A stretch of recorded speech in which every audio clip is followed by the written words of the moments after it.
And we're live. Yo, it's the Frickin' Frack Show, a podcast for the fans, by This the is the fans. Frickin' Frack Show, a podcast for the fans, by the fans. Frickin' Frack Show, a podcast for the fans, by the fans.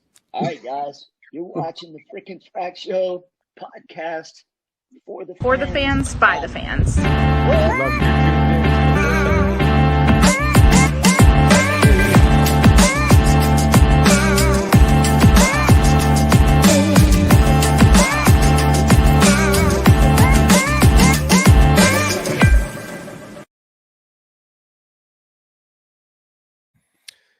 What's up, buddy?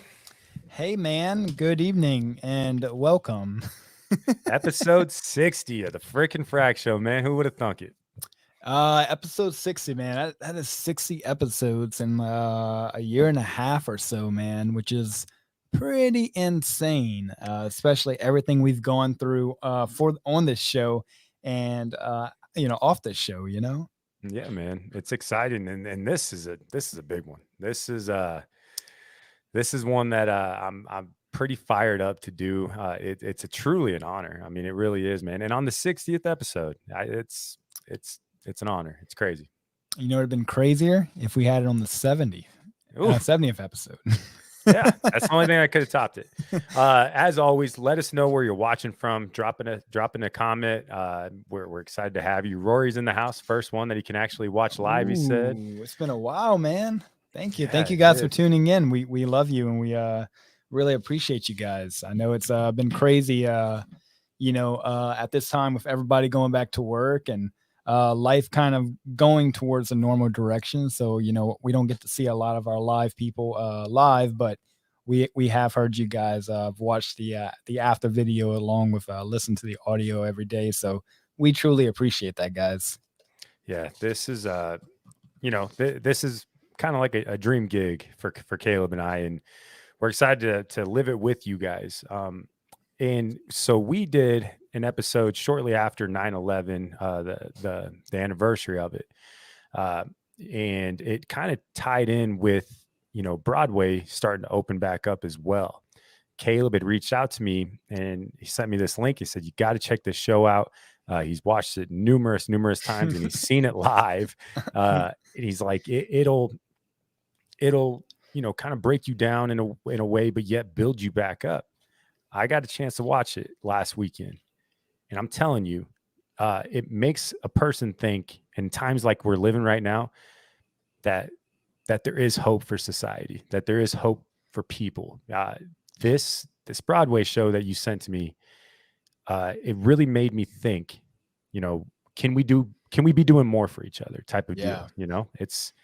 I know you're excited too, man. Truthfully, I feel the same way. The question I got out of it was, can we do better, or how can we do better? And boy, like this, just thinking about this show tears me up. Like, I'm not even joking about that. Like, it literally tears me apart because I've watched it numerous times, and it's like, I was just thinking about the scene or the song number where they're going back home. Everybody's going back home, and I'm about to like break down crying because it's just, it really makes us think about a lot of different things. And of course, being on such a subject and such a tragedy as 9/11, it really makes us really think, because you and I were, both very, very young, at that time. And, for these people not to know what's going on, for hours and hours and be stranded on this island. Yeah. And no better place, I think, right? No better place for them to have to come together and from all corners of the world. Something that I do want to discuss with our guests is, I forget how spoiled we really are with technology. Wi-Fi on airplanes, right? TVs in the back of the headrest. You're kind of always in the know. Something that really caught me off guard were, maybe 3 people on the plane had a phone. And at that time, you're talking Nokia brick phone, right? That's what I'm thinking. I was wondering what kind of phone at the time. I said, 2001 was probably Nokia. That's what stuck in my mind anyway. Yeah, we're gonna get answers tonight, though. Yes, we are. Yes, we are. Without further ado, my man, who is our guest tonight? Miss Beverley Bass. Hey. Thank So you. wonderful. This is great. I'm excited, Beverley. Let's dive right into this thing. I want to go back before you were a pilot, before you were a captain, before you got hired at American Airlines. I want to know more about your childhood. Where are you from? Where'd you grow up? I grew up in South Florida in a town on the West Coast, Fort Myers, and I'm an only child. So my parents always loved to tell the story that I would hunt at night in the Everglades of Florida with my father on horseback with a rifle over my shoulder. And Monday morning, I would be in a fashion show with my mother. So I think I kind of had to play both roles since I was the only kid in the family. And it was a great childhood. We were very involved in horses. I showed quarter horses for 10 years. And I guess I was around 8 years old when I announced to my parents that I wanted to be a pilot. I was obsessed with hanging out at the airport, standing next to the chain link fence, watching the airplanes land at night, picking up their landing light as far out as I could see.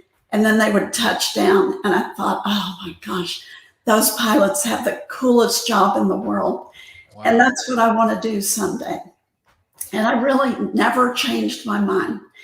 And then when I was about 16, I begged to take flying lessons. And it's not that my parents were opposed to it, but I think they were afraid that I might lose interest in the horse operation. And they loved doing that as a family. And my father also was very smart because he knew it kept me away from boys and parties because I didn't have time for anything else. I was at a horse show every weekend. So then when I left for college, I headed west to Texas to go to Texas Christian University. We sold the ranch. And then my first summer home from college, back in Fort Myers, I got my car, I drove to the airport, and I signed up for flight lessons, and the rest is history. That is crazy. So your family had a horse operation then out there in Florida? We did. We had a small ranch, 20 acres, and we had as many as 18 horses at a time, but we mainly showed 3 of them. We were on the road quite a bit with 3 of our best horses. And that's got to keep you guys busy, right? I mean, that's well, very much so, because my daughter shows horses now, but her horse lives at a trainer, and every horse show we go to is with a trainer. We didn't have that back then. We were the trainers. Wow. And we did it all ourselves. So it was a great family project for 10 years. So it was wonderful. That's special. That really is. And then that teaches you hard work. I mean, you're not going to be able to do those things like hang out with boys, go to parties, and then get up and break in horses. It's just not going to happen.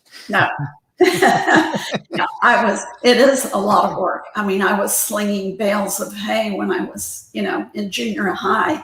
And today I'm slinging suitcases into the belly of a private jet. So I guess some things never change. I'm still lifting heavy items. Yes, ma'am. Yes, ma'am. Flight lessons. So you were 18, 19? I was 19. And I flew for about 8 hours. And then I soloed. And usually you solo with around 8 to 10 hours in the airplane. And then I went back to TCU and went to Meacham Airport, which is where I finished all of my licenses and all of my ratings. And it's where, I got my first job, which you might know from the show. My first real job was flying bodies for a mortician. And I was also a flight instructor, chief pilot of a charter department, and I flew for 2 corporations. But really, I was most proud of my job flying bodies because It was very difficult as a female pilot to get hired by anybody back then, especially in Texas. Texas tends to be a little bit on the conservative side, you might say. And so I would apply for jobs and they'd say, oh, well, we would love to hire you, but what would the wives of the executives say? And I'm like, oh, great. I just want to fly your airplane. I don't care what the wives say. So anyway, when I got the job flying bodies, I was very proud of it. The first person I flew was a 19-year-old girl who had died from an overdose, and I flew her to her family in Hope, Arkansas. And, I got paid $5 an hour. I did the job for about 2 years, and I was very proud of it.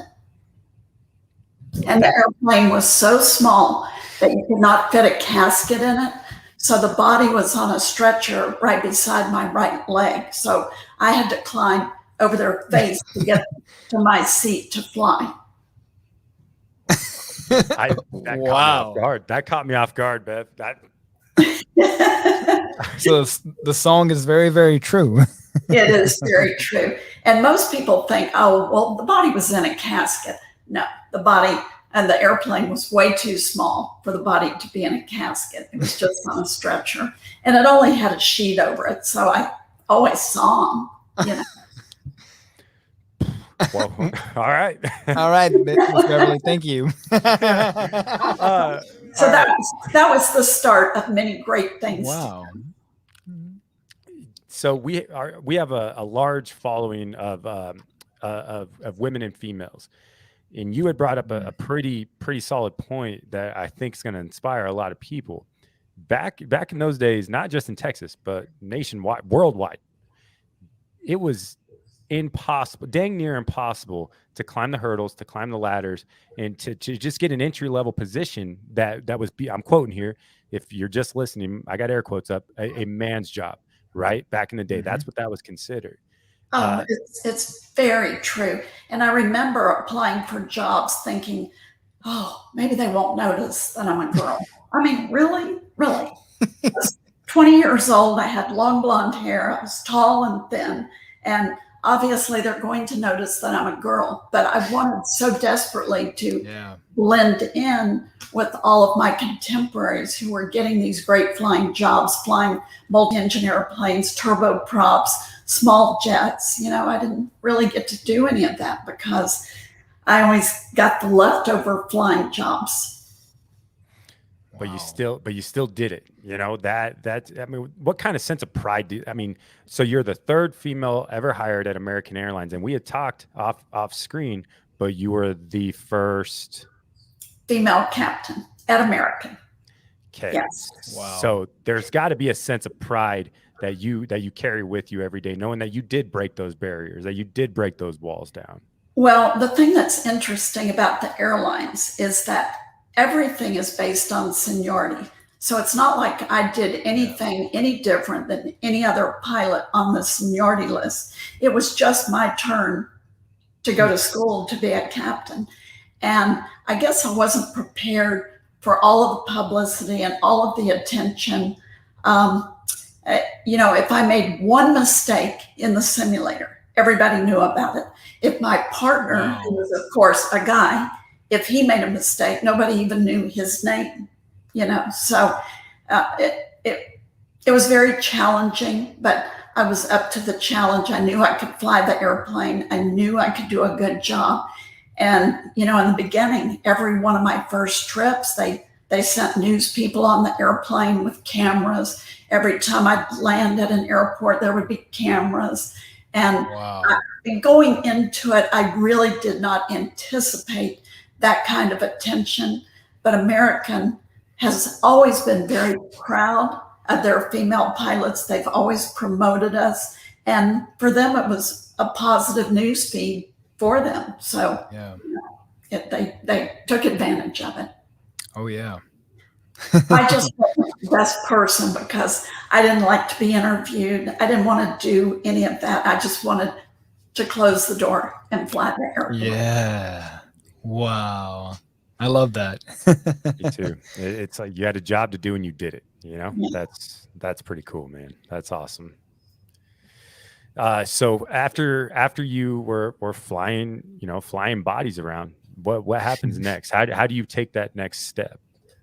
Well, that's when I started flying for 2 corporations. I was finally able to break into doing some corporate flying for executives. And then one of the best jobs I had is I went over to Love Field in Dallas, and I got a job flying night freight 5 nights a week from 9 at night till 3 in the morning.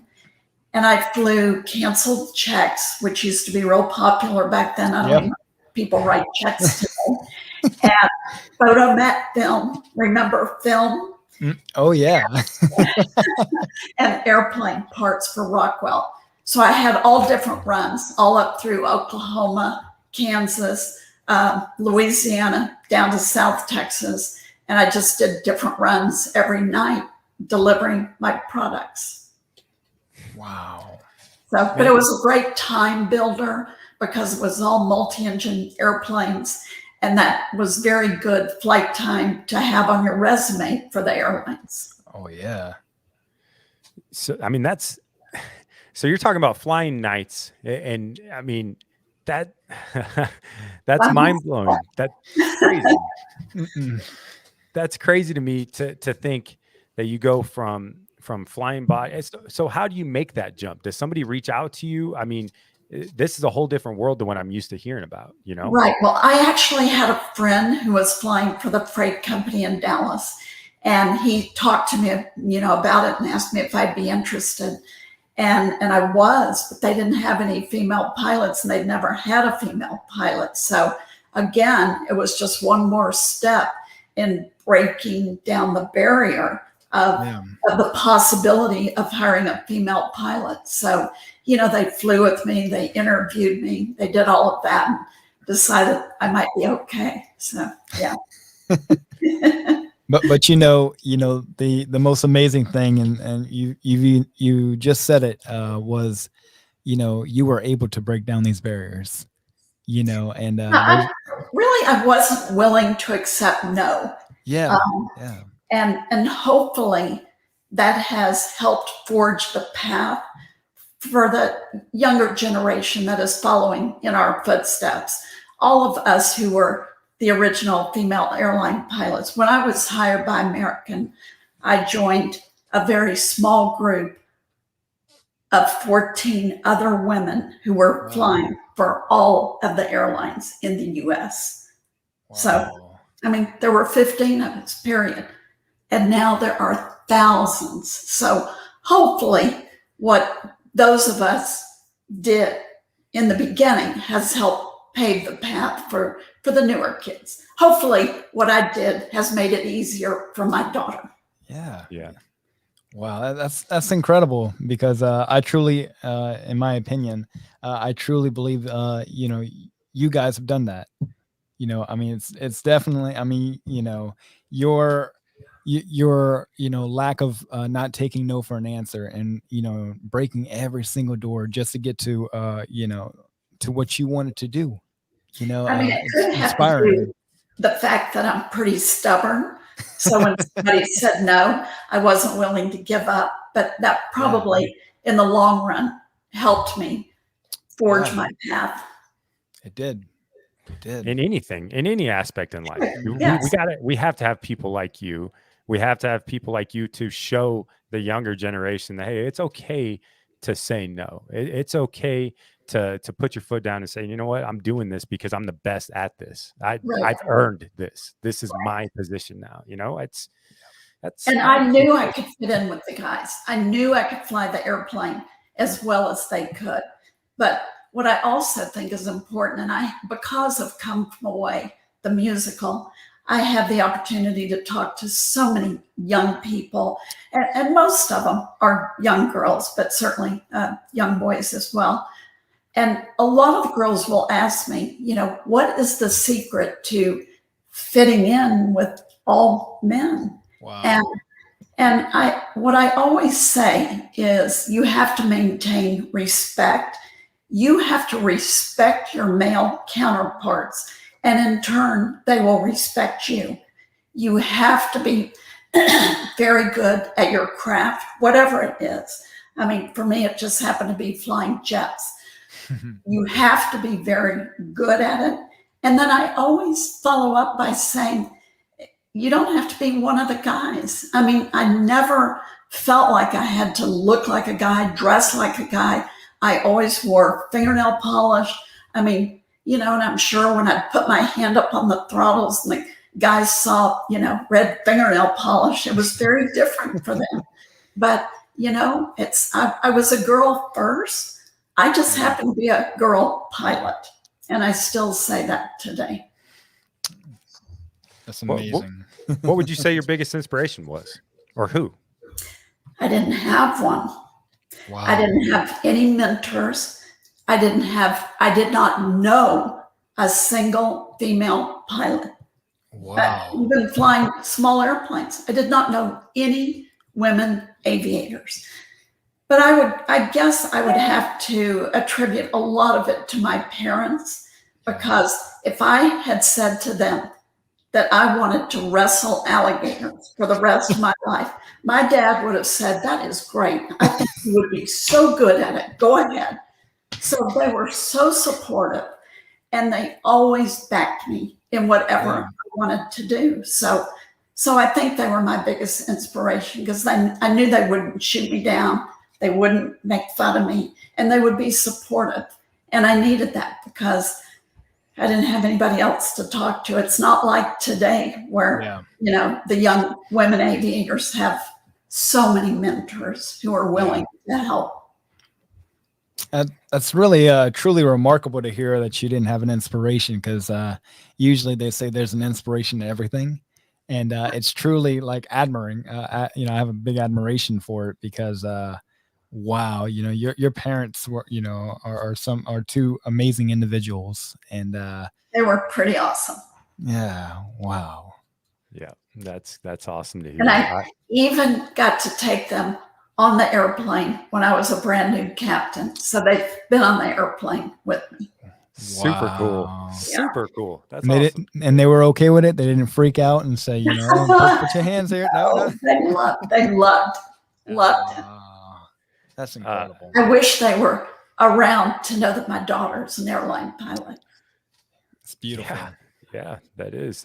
Beautiful. So before we get into the musical and all that, I want to talk about your daughter following in your footsteps, because that is a big part of your life, and we talked a bit off screen about it, but what are your, do you have concerns? Are there fears of her, taking after her mom?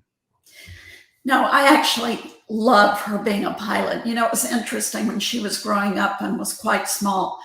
She always wanted to be a pilot. She couldn't even say the word pilot. She said P-I-T-O-T. I want to be a pilot. And one day she even asked me, she said, Mom, can boys be pilots too? Because all of my girlfriends were female pilots. And so in her little mind, she just thought that that's what girls did. And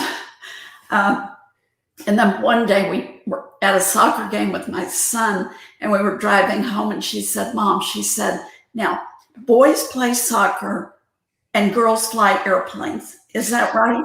I said, yep, that's exactly right. Got it. Yeah. And then, she was 8 years old on 9/11. And for the next 10 years, she saw many of my airline pilot friends either lose their job, take massive pay cuts, get laid off. And as she progressed during those next 10 years, she knew that things were not good with the airlines. In the airline world, actually in the aviation world, after 9/11, we have what we call the lost decade.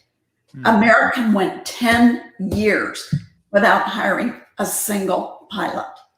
So during that time, she never wanted to be a pilot again. She wanted to be a surgeon. So she went all through college. She actually was recruited by the NCAA equestrian team at the University of Georgia. and she rode on their equestrian team for 4 years as a pre-med student. She majored in biology. Wow. And then when she took the MCAT and got ready to pursue a medical career, all of her friends that were about 2 years ahead of her said, don't do it. Don't do it. Unless you're at the top of the class, you will not get to be a plastic surgeon. You won't get to be a dermatologist. And so they kind of swayed her away from it. So one day we were going to lunch and she said, Mom, I think I want to fly. So I took her to the airport, got her a demo lesson, and 6 weeks later, she had her private pilot's license. Wow. What a turn of events. Yeah, it was great. And I've had the opportunity to fly across the North Atlantic with her in that fancy jet she was flying, Rihanna and Elton John and all of that. And she's a pretty spectacular pilot. Oh, man. That's crazy. So we talked a little bit off air about who she flies. I mean, so this is a whole different world than kind of what you laid out, right? I mean, she's flying the people, right? Oh, when I had 700 hours, I was flying dead bodies and and when she had 700 hours, she was flying all over the world, Europe, Asia, Singapore, South America. She's even landed in Moscow, and she was flying the top of the echelon as passengers. So her career path was completely different than mine. She's on the 737 right now. She's in training with American. It will be her 5th jet license that she will have flown. Wow. I was with American before I'd flown 5 jets. So, yeah. So, I mean, when it comes down to it, what makes the career paths different from your time to hers? Well, first of all, there's so much more availability. There are many more corporate jets in the air today. And also the big change with the regional airlines. Back in my day, there were so few regionals. And they flew turboprops. But today, whether it's Envoy, Piedmont, PSA, Comair, it doesn't matter what regional it is, they all fly jets. So the young kids coming up today, they get all of their licenses, all of their ratings, and the normal path is that they become flight instructors, and then they segue into these regional jets, and then ultimately get picked up by a mainline carrier, United, American, Delta, or, even Spirit and JetBlue, those airlines. And so their career paths are very different. The young kids today have thousands of hours of jet time, and none of us in the beginning had that. For one thing, we couldn't get in the military. The military didn't take women as pilots. Gosh, I guess the Navy was the first in 73, and the Air Force Academy did not start their first group of women aviators until 1976. Well, I was already with American in 76. Wow. So we didn't even have the military as an option. And the young kids today, they can fly combat, they can fly any military airplane they choose. So their options, the options that are available for them didn't even exist for us. All right. It's time here. September 11th, 2001. Walk us through that day. I was in Paris, France. It was an absolutely gorgeous day. I was an instructor on the 777. So it was a training mission. And I know passengers don't like to know that we train on their flights, but we do. It was my co-pilot's first trip on the airplane. He's flown many airplanes before that, but his first trip, I was his instructor. And we left at about 10 o'clock in the morning. We're proceeding westbound over the North Atlantic. And when you're over international waters, you're out of contact with air traffic control. But we do have radios on the airplane where we actually communicate with each other, pilot to pilot, and aircraft to aircraft. So we heard from one of the airplanes in front of us, they transmitted on that frequency and said that one of the World Trade Centers had been hit by an airplane. And like many of us, including some of the news folks in New York, we thought it was a light airplane. I mean, it certainly never entered our mind that it would have been an airliner. And then it was about 20 minutes later, that same airplane said that the second tower had been hit. And with that came two words, airliner and terrorism. Wow. So, you know, I mean, I'm thinking terrorism. What does that even mean? You know, we don't know the airplane's been hijacked. We don't know any details. We only know those two words. And airliner, of course, your immediate thought is whose airplanes do they belong to? You're hoping it's not yours. And then we kept flying. It's not like you can park the brakes and say, oh, wait, let's talk about this. And then that same airplane came on and said, New York's airspace is closed. And that didn't affect us because when you fly from Europe to Texas, you fly Great Circle route. So we go way up over northern Canada down and through Chicago. But then shortly after that, all of the airspace was closed. And that, of course, was a game changer for us. We knew then that we would be diverting someplace in Canada. And diverting for us is not a big deal. I mean, we divert airplanes every day. And so we started programming our computers because we assumed it would be probably Toronto or Montreal, one of the larger cities. And then we learned that as soon as we approach 50 degrees west longitude, which is where we normally talk to Gander Control, that we would get our orders as to where to land. And as airline pilots, we don't get orders. If we're going to divert one of our airplanes, we coordinate that with our dispatcher. But ultimately, it is the captain's decision where you're going to put that airplane down. So Gander was not in our thought process, but they told us to land American 49 land immediately in Gander, Newfoundland. Wow. So as airline pilots, we're all very familiar with Gander, Halifax, St. John's. Those are all of our emergency airports in the event of a medical emergency or an aircraft emergency. So we know about them.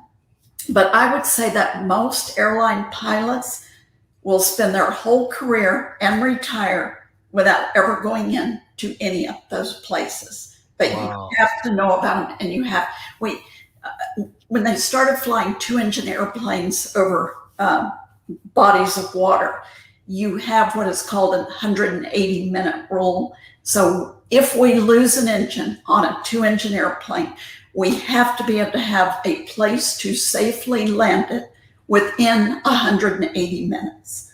So, you know, it's all of those northern Canadian airports, Keflavik in Iceland, and then Shannon in Ireland. Those are the airports we use on the European flights. So anyway, we get ready to land in Gander, and I realized that I'm over my max landing weight by 7,000 pounds. And you can land the airplane overweight, but structurally it's just fine. But if you opt to do that, you have to have a specific inspection done by a person who is qualified to do that inspection. You know, I don't know anything about Gander. I don't know how many airplanes have landed there before me or after me. And I don't know how many people they have who can do that inspection. But I also don't know how much fuel they have for me to take on more fuel to be able to fly to Dallas.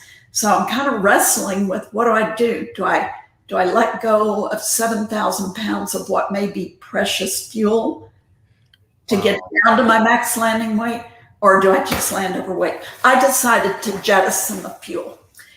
And so my brand new co-pilot gets to dump the fuel out. And it's just a matter of pushing 2 buttons on the overhead, and then the fuel jettisons out the wing. And then I was number 36 out of 38 wide bodies to land. And when we're on final approach, I'm looking at the airport. I've never seen so many wide bodies in my life. I mean, they are on every piece of concrete except the runway we are landing on. And so I get parked, and the Canadian officials come on the airplane and they say, "Did you land overweight?" I said, "No." They said, "Thank you." So it was a good decision, but I made the decision with no information. So it was just luck of the draw. Wow. So we land. We had flown for 7 hours when we touched down. And it was probably about 10:15 in the morning. And the Canadians came on the airplane and they said, "You will not be getting off until sometime tomorrow." So we were on the airplane a total of 28 hours. We actually got off at about 7:30 in the morning the next day, September 12th. And cell phones, gosh, we didn't travel with cell phones. Certainly flight crews did, and it was about $100 a minute to call home from Europe. So flight crews did not travel with cell phones back then. And there were a few people on my airplane that had them, but no way to charge them. We didn't have plug-ins on the plane. And I know it's so hard for you young people to imagine that, but it was true. Yeah. And so I was able to borrow a first-class passenger cell phone that had about 3 minutes of battery life left on it. And I finally got in touch with my husband. It was about 4:30 in the afternoon. So they spent the whole day having no clue where I was. And, I told him, I said, "I can't talk. I can only tell you that I'm fine. The airplane's fine. The passengers are fine. I'm in Gander, Newfoundland, and I'll call you when I can." God, I got goosebumps, man. That's it was a long, but my passengers were great. The flight attendants, we had one last meal service to do. So they, the weather was beautiful. It was unseasonably warm. We opened the aircraft doors. We opened the cockpit door. We let the passengers come up to the cockpit, look around. And they passed out blankets, put on movies, put them to bed, gave them that one last meal. They treated it as dinner. And we spent the night on the airplane.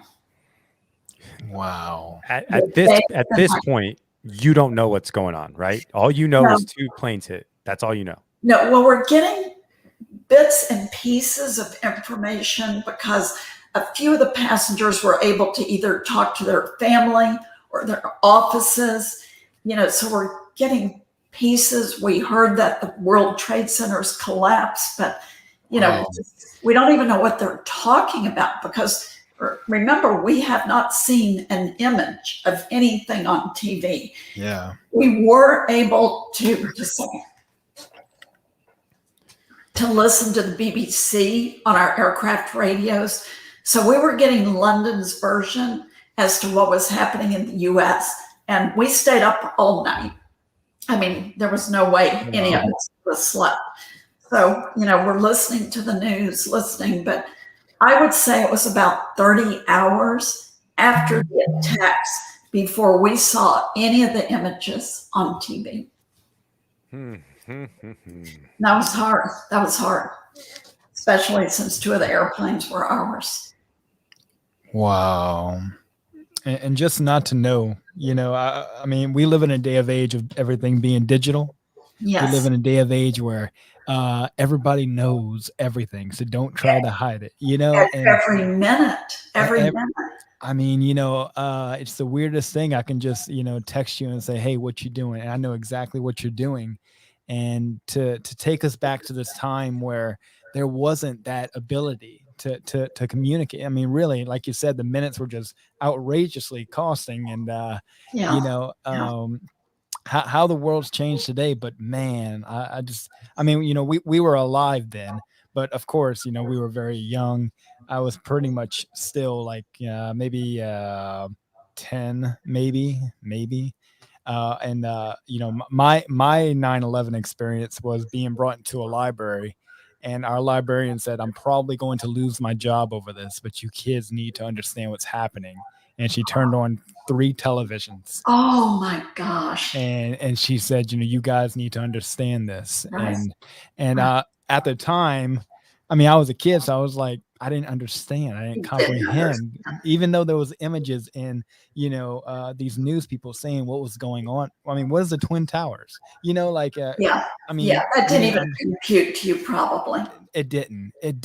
And there's at times where I see these old newscastings, and it's like I found the newscastings that I was watching as a kid, and it computes to me differently now. Oh, I bet you it know does. Well, my daughter was in the 3rd grade, and her teacher's husband worked for the FBI.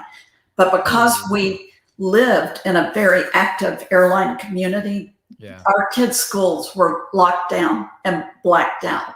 So all TVs were turned off and total lockdown because there were so many airline kids at the school. And so my husband her teacher did tell the class, a little bit like yours, that airplanes had been hijacked. And then my husband, who never shows up at the kids' school at 10 o'clock in the morning, walks in, and, she just broke down crying because she now sees her dad, and she knows that airplanes have been hijacked. So she's petrified. Wow. Dude, so I was in the 7th grade. Everybody knows where they were, right? Everybody knows the exact moment when it happened, what you were doing.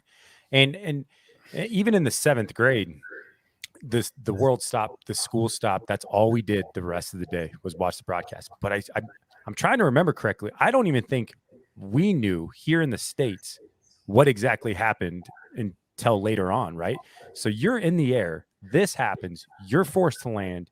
You spend the rest of the night, 28 hours on an airplane with a bunch of people that you don't know.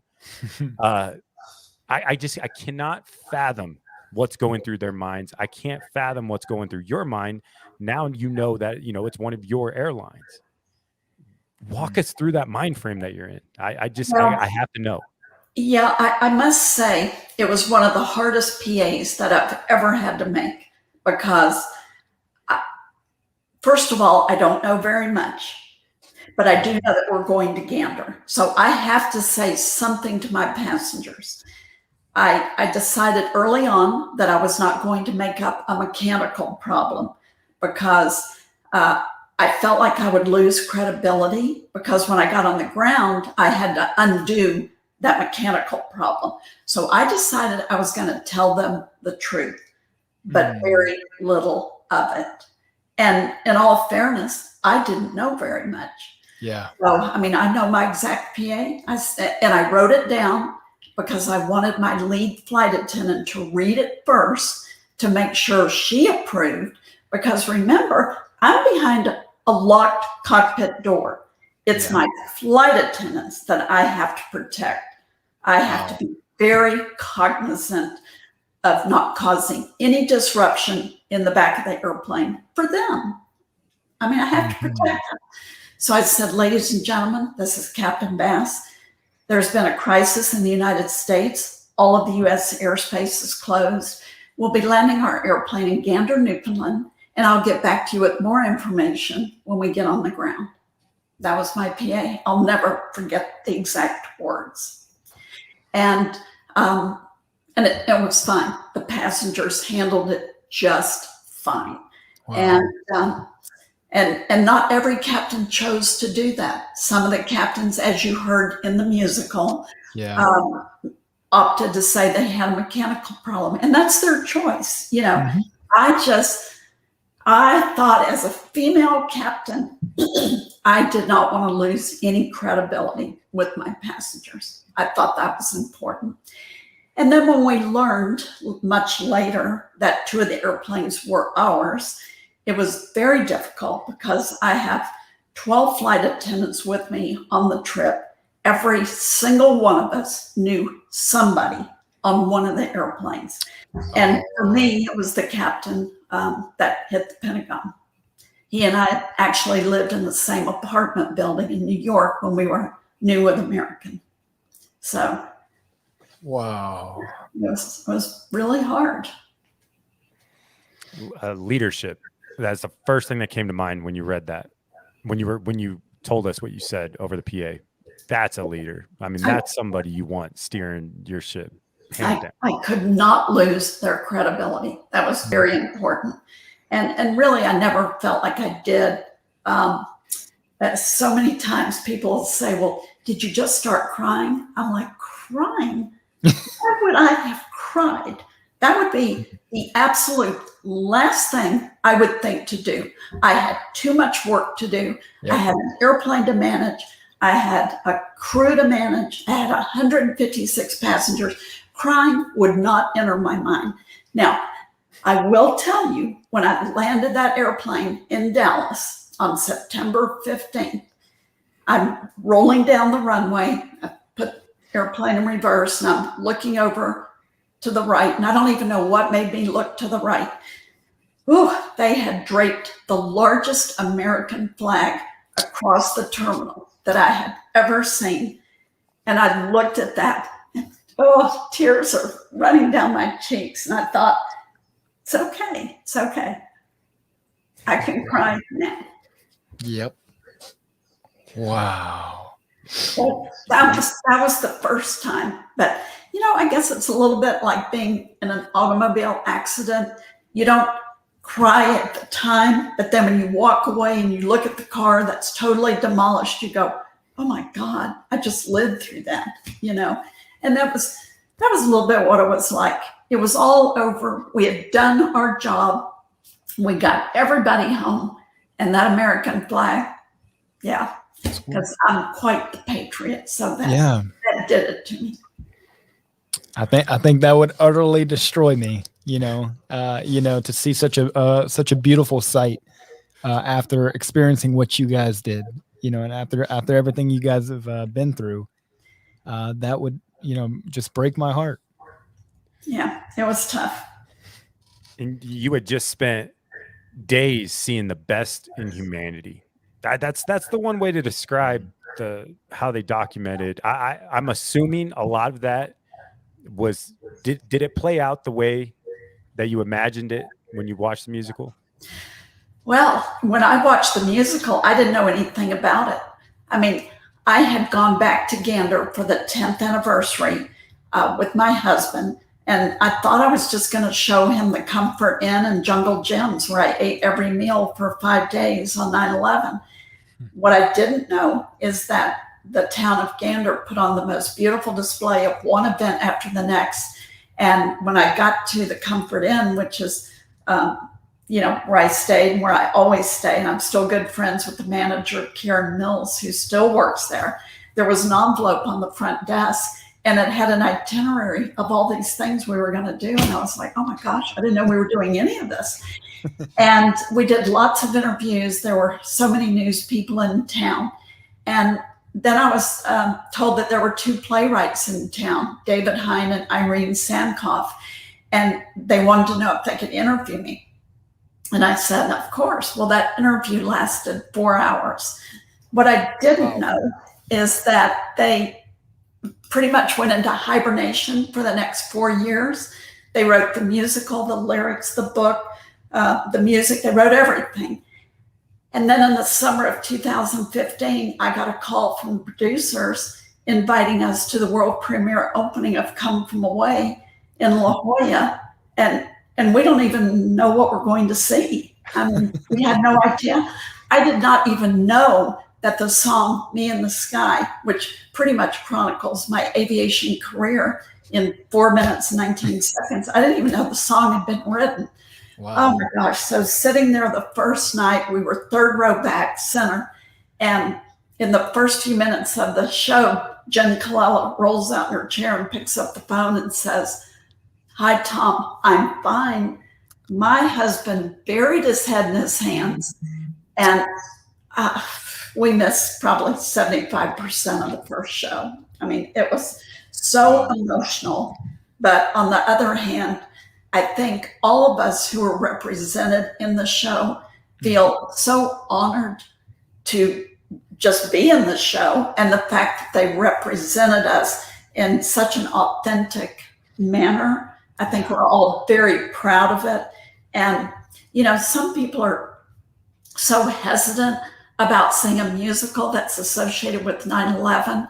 But what I always say to them is there are a few sad moments in the show. There would have to be, or it couldn't be a true story. But it's written in such a beautiful way. It never allows you to stay in those moments very long. It immediately goes to something happy or funny, and there's so much singing and dancing. And if you don't feel like a better person when you walk out of that show, something's wrong with you. I mean, it's the best display of humanity that you could ever see in 100 minutes. It's incredible. It's truly remarkable. I've seen it enough to, you know, sadly, I didn't have the opportunity, which, by the way, Miss Beverly, what is your number of how many times you've actually seen Come From Away now? I've seen it 158 times. But is that a real number? Is that real? That's real. That's real. Wow. I've seen every major opening plus other openings around the world. You know, there are 5 casts in 4 countries on 3 continents playing 8 times a week. And the producers are just remarkable. They bring all of us into the big openings, you know, like Broadway, London, Australia, Toronto. So we've been very lucky in that regard, is they're so good to us. And so it has been just an incredible experience. I mean, it's been life-changing. And, you know, it's been going since 2015, except for the shutdown during COVID, which was horrible. But fortunately, everything's firing up again on all cylinders. So that's good. Yes. What a beautiful reopening, Caleb, that you sent me from Good Morning America. Okay, yeah. I may be wrong here. It happens from time to time after 60 episodes. But I think with the clip you sent me, Caleb, the last performance before the shutdown was the Come From Away cast. And then the first performance live back with people there was the Come From Away cast performing. I believe that's facts from the video you sent me. Wait, I know they were the first. So Good Morning America and Come From Away. Yeah. They were the first performance back on Good Morning America once they reopened. Yeah, I think that's true. That's right. And then they were the last performance before the shutdown happened. I think everybody, because at the same time, at that time, everybody was told, like, you know, Broadway has to stop and everything. But they were definitely the first to, like, you know, this, they said, Come From Away, Good Morning America performance was the awakening of Broadway. Oh, that's awesome. It was the Good Morning Broadway again, because it was simply to show the light is here. Here it is. Broadway is back. And it was so beautiful. My goodness. It was absolutely, I've watched it a million times, and you know, it was just a beautiful, beautiful, you know, 4 minutes or so. But then at the same time, the Apple Plus, the Apple TV production came out with the original cast and everything. And Miss Jen had come back and, you know, to be Miss Bass, Miss Captain Bass. And she's a dear friend of mine. She is a beautiful person. Yeah. You know, just like you, Miss Beverly. She is, you know, you guys are just beautiful people. You know, truthfully, you know, this is why we're so honored to do this tonight. This is probably one of the greatest episodes and life experiences for us, because without Come From Away, or if there was no Come From Away, you know, what would you guys, you know, get the recognition you deserve? You know, all the, you know, the way you are right now, I'm talking about. It's really the Ganderites who deserve the recognition. Absolutely. And when we left on September 15th, I remember looking at my crew and saying, oh my gosh, you know, as I walked through the airplane and I heard all the stories from my passengers and all the things they had done and the food they had eaten and everything, I remember saying to my crew, I just want the whole world to know about Gander and what they've done for us over these 5 days. But, I can only tell a certain amount of people, and they can only tell a certain amount. It's a finite number. And the musical has now given the whole world the opportunity to know what happened in that little tiny community. I mean, they only had 9,400 people. We showed up with 6,700 passengers and crew with 38 wide bodies in 3 hours. And we stayed 5 days. We stayed 5 days. So just imagine, when we got off the airplane at 7:30 in the morning, I walked into the terminal and I had never seen so much food in my life. I mean, they made enough food to feed everybody who came off the airplane.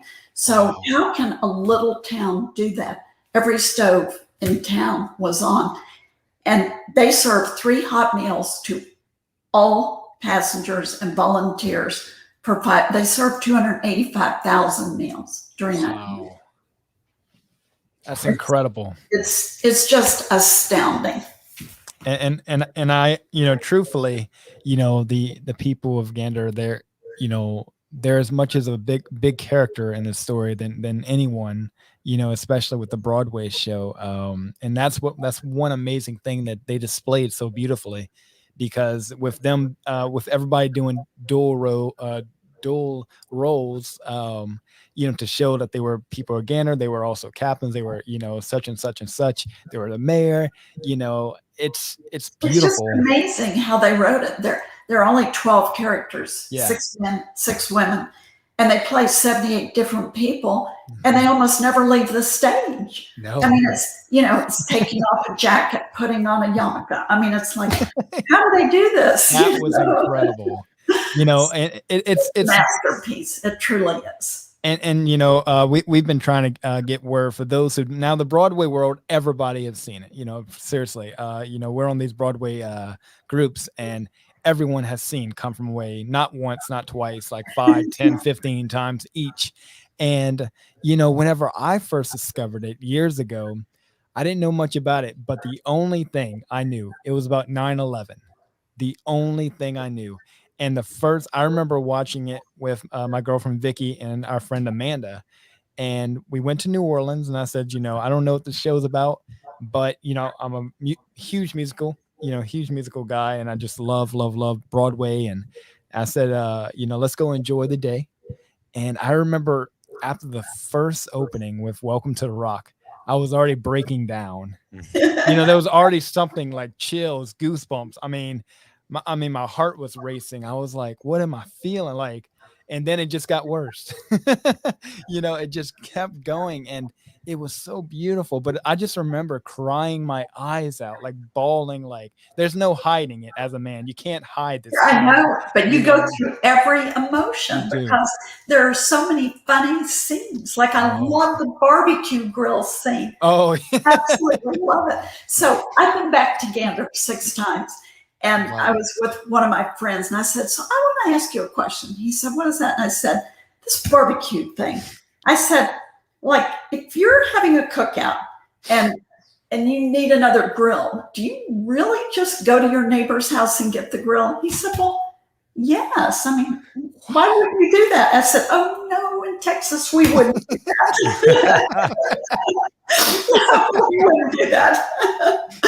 But he thought that was just crazy that I would even ask the question. But if they need a grill, they just run next door and grab the neighbors. It doesn't matter if the neighbors are home. You just grab their grill. So part of something like that. So are you able to confirm that all the grills go back to everybody in the end? Yes, they do. They do. Isn't that incredible? Wow. Yes. Wow. And all the animals in the belly, they were all taken care of by Bonnie Harris from the SPCA. Mm-hmm. They filled over 2,000 prescriptions, didn't charge anybody a dime for anything. They let you go in Walmart and Shoppers and just take whatever you needed off the shelf. You didn't pay for anything. What a incredible act of humanity because I don't know many, even let's say even during hurricanes, even during the worst of the worst, I don't know any place, and maybe I'm sure there has been, but I don't know any places or towns that have done anything like this. No. And you do ask yourself that. You think, gosh, what a small town in the state of Texas where I live, would they have responded in the same manner? I want to think yes, but I honestly don't know. I don't know. Yeah. I mean, I live in Louisiana, so there's a lot of hurricanes. There's a lot of devastation that goes through, my neck of the woods. And, I've seen what happens when people break in. I remember growing up, there was this big storm that was coming through, and I was told by a friend of mine, he said, if it comes down to it, if you need something, just break into the store, and it'll be okay. And I remember somebody actually did whenever this hurricane came through, and they were arrested and everything, and there was no compassion, but it's a beautiful thing to hear such a, this group, this town, just went out their way and really was about help. And it wasn't about, this is 2001. It wasn't about the publicity. Gosh, no. And that's the beauty of it. That's what makes it so beautiful, What were your emotions like going back for the first time? Oh my gosh. Well, I always wanted to take my family back because I knew 9/11 was always going to be a part of history. So I wanted my family to know where I spent those 5 days. Well, when we went back for the 10th anniversary, I couldn't take my children because they were in school.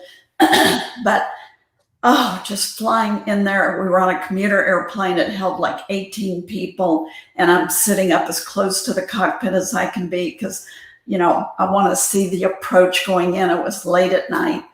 And there's a great big sign lit up at the airport that's always been there. And it says Gander.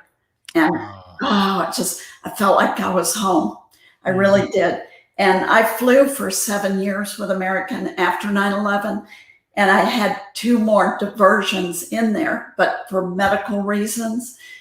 And on my 3rd time in, I'm on final approach, and the controller, instead of saying American 49, you're cleared to land, he said, Bev, you're cleared to land. And that's wow. The co-pilot looked at me like, how do you know these people? I said, I've been here a few times. It's like being home. Yeah. Your co-pilot might have said, where are we? Right. When the controller said, Bev, you're cleared to land, he looked at me like, what is going on here? That is not normal. That's family. Wow. That's family, man. I mean, that's the only way to explain it is they treated you guys like family, and a lot of you guys. And I finally got to take my kids back in 2019. Which was great. Took the whole family. Wow. So they absolutely loved it. They all got screeched in, and they're honorary Newfoundlanders now. That's awesome, man. What an honor. That's my life goal right now is becoming honorary Newfoundland, because honorary Newfoundland. That would be prestigious. Amazing. Let me tell you. I'll next hopefully one day in my life I'm able to go, and I'm able to take Vicky, and we can just go, and we could just say, hey, we know Miss Beverly. If you ever kind of sort of get the chance, take advantage of it. It's not easy to get to, but you will be grateful that you did the trip. Most definitely. Beverly, so we won't hold you much longer, but I got to ask you. It's the same question we ask every guest, but this is special because you're special to us. What is one piece of advice, knowing what you know now, looking back on your life and all these accomplishments, what's one piece of advice you'd give your younger self? Oh boy, that's a tough question. What I wish I had known as my younger self was that I was going to be able to accomplish what I did, because back then, every goal seemed so insurmountable. And I wish I could have been a little more at peace with myself. However, it probably gave me the incentive to just keep pursuing my dream, not accept no, do not take no for an answer if it's something you really want to do. And You can't listen to the naysayers because there are many. And there always will be, no matter how big, how small, the things you want to do in your life, the decisions you want to make in your life, there will always be someone, even though it's the best decision ever, they'll always have someone who's like, no. Yeah, you're No. exactly right. Yes. Yeah. It's a beautiful thing that you are who you are today, Miss Beverley, because you have made such an impact in many Americans and worldwide. I mean, especially Newfoundland, but you have made a very huge impact in our lives, and you have I think you've done your country a huge service. About being who you are and not taking no for an answer and pushing to the top. And well, when I was 19 years old, I took my first flying lesson. I came home. I walked into my parents' house and I announced to them that I was going to fly for the rest of my life. wow, I'm 69 right now, and I'm still flying jets. wow. I fly a jet that's privately owned. So I guess I was serious when I said that to them. I've been flying 50 years. That's incredible and exciting exciting. Yeah. My I guess another wish of ours would be to run into you at an airport or something. Would that be something? Well, I'm easy to see. I have white. It looks blonde. Oh, thank you. I can't wait to show my daughter this episode. I can't Oh my gosh. wait. But I want you to see the show in person. Yes. Me too. Okay. Me too. Okay.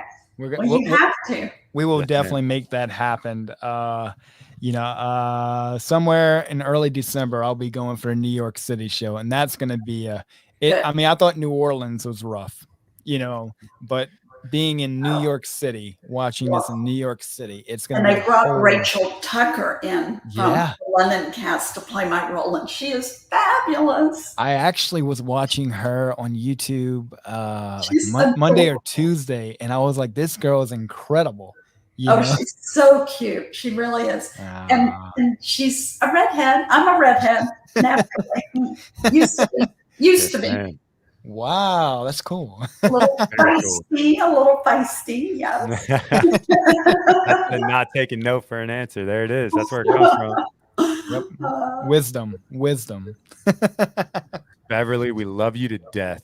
You're not only love an you guys. inspiration And I women love across the name of your show, Frickin' Frack. It's the best. Thank you for having me. I really appreciate it. Huge honor, man. Mhm. This is great, Caleb. This top of the list, man. This is a dream. Straight up. We're actually moving this from here to there. Yeah, this is great. This is great. We love you. You're an icon. You're a hero. Anytime you want to come back, we'd love to have you. Yeah. Thanks. Hey, we'll bring my daughter on. Let's go. There you go. Oh, we can compare between you guys. yes, that would be cute. Okay. Thanks, guys. Love you both. Bye-bye. Love you too. Episode 60 of the Frickin' Frack Show podcast for the fans, by the fans. Peace. Whoa! It's the Frickin' Frack Show, a podcast for the fans, by This the is the fans. Frickin' Frack Show, a podcast for the fans, by the fans. Frickin' Frack Show, a podcast